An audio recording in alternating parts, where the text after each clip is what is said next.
Today we're going to be looking at whether or not Him and Her 3 is worth a $5.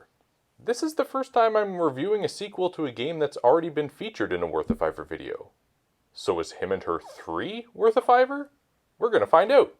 I just kindly ask that you like the video and subscribe to the channel if you're new to SirLink Gaming, where you can check out worth a $5 videos on games that you can get for under $5 and whether or not you should try them out. Now let's get to it. Unless I am using Google wrong, Him and Her 3 is the sequel to Him and Her. Unsure what happened in number 2. Maybe the Her challenges were supposed to be number 2 and it got lost in translation? I don't know. Like I said, Him and Her was recently featured on my channel in Worth a $5 number 36. You can check out my thoughts on it using the link in the eye. Him and Her 3 has you now controlling Her, and there are a couple of gameplay changes that I don't know if it's truly a help or a hindrance.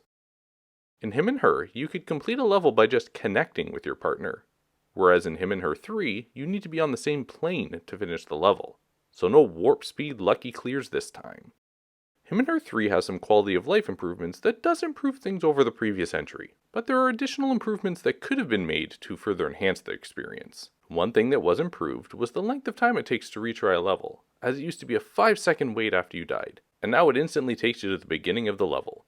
Something else that was improved was the jumping mechanics. I had gotten frustrated with Him and Her, as it always felt there was just a slight delay in my button presses, whereas Him and Her 3, it was not an issue.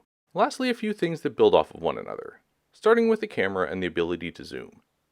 This was present in Him and Her, and in Him and Her 3, it would have been preferred that the zoom button be mapped to something other than the Y button, as I wanted to play zoomed out the entire time, and jumping or using the action button at the same time would cause my hand to contort uncomfortably.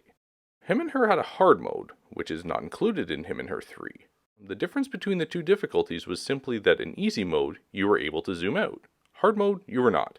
With that difficulty removal, Him and Her 3 has effectively half the content as Him and Her, clocking in at just 32 levels, whereas there was an easy and hard difficulty for each of the levels, so in Him and Her they could tout that there was 68 levels across all difficulties.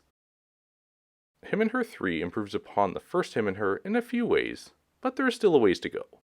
Additional puzzle elements have been added to kind of keep things fresh, but Him and Her 3 does remain to be just a simple puzzle game.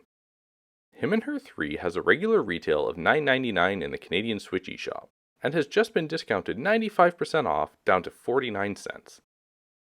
Although Him and Her 3 is more of the same in a game that I enjoyed my last time out, the removal of hard mode and less overall levels does not improve this sequel to get a recommendation.